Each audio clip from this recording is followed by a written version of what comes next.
everybody, welcome to Friday. It's a mic talk, and I am back in the synagogue. I'm back home. It's good to be home. Although, as I look around this place, we've got about, 10 or 15 hours of putting stuff away from Christmas and taking down all the decorations and getting this tree unloaded so they can come take that away. But we'll get back into the groove sooner or later. It's good to be home. It's good to be with you. I can't wait to see you all on Sunday. Hey, I want to spend some time just for a few seconds today talking about something that's really important at Song and Sword. Song and Sword Church that meets at the Chateau every Sunday at 9 and 10:30 has an awesome children's program at the 9 o'clock service. I cannot tell you how awesome it is. Stephanie Shiflett, who has led for 20 years, led children's ministry at the highest levels that you can imagine. She is awesome. And thankfully, she came out of retirement to be our children's pastor at Song and Sword. And she has a great team, a great group of volunteers. And if you have a child or a grandchild or a neighbor's kid from 1-year-old through 5th grade, you should go to Song and Sword and register that child so that they can be raised in the faith of Jesus Christ. It is an awesome program. The children's, I think we call it Song and Sword Kids, awesome.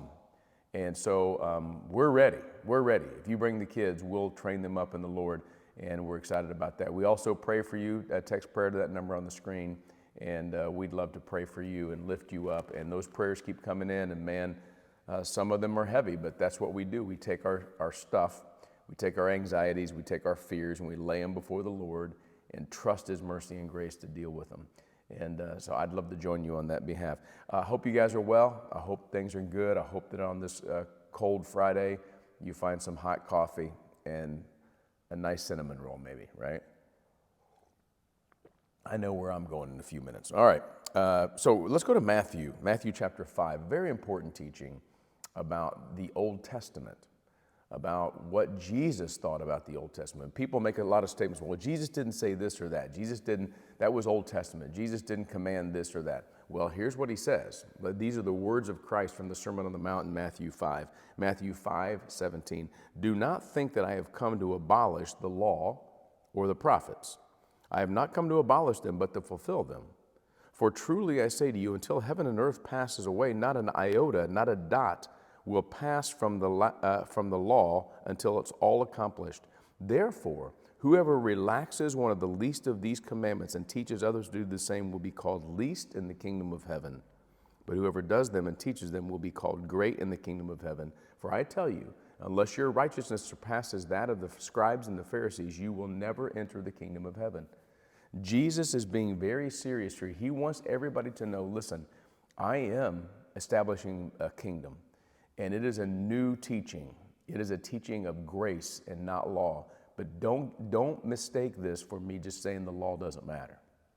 That Genesis, Exodus, Leviticus, Numbers, Deuteronomy, Joshua, Judges, Ruth, 1 Kings, 1 Chronicles, Ezra, Nehemiah, Esther, Job, Psalm, Proverbs, all the way through Malachi. Don't think that I've come to just say that stuff doesn't matter. In fact, every one of those things is going to come true in me. I've come to fulfill all of those things. Very important teaching. I've told you guys many times. Everything in the Bible, whether it makes sense or not, whether you get it or not, it all points to the person of Jesus Christ. In fact, he would say this is really cool if you understand the Old Testament language, every iota and every dot. So in the Hebrew language, originally there were no vowels really. It's kind of an all consonant.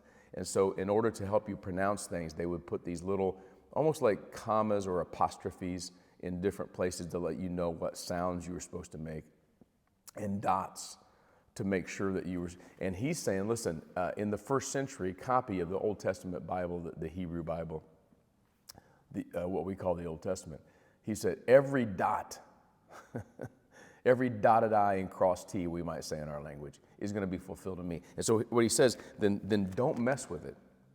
He says, whoever relaxes one of the least of these commandments and teaches others to do the same will be called least in the kingdom of heaven. I want to come back to our kids. Why do we have a kids program at Song and Sword Church? Why is it so important to raise a generation? Why is it so important for you to get your kids and your grandkids in church? Here's why. Because we live in a culture that is compromising, is relaxing. The word literally luo in the Greek language means to relax. It means to loose. And so guess what? We live in a culture that is loosening the Word of God. It is not teaching the whole Word of God. It's looking at certain scriptures and going, no, God didn't mean that. And after all these years of interpretation and scholars, no, we've got the new interpretation of this. I'm telling you, Jesus did not agree with that. Jesus said, it all matters.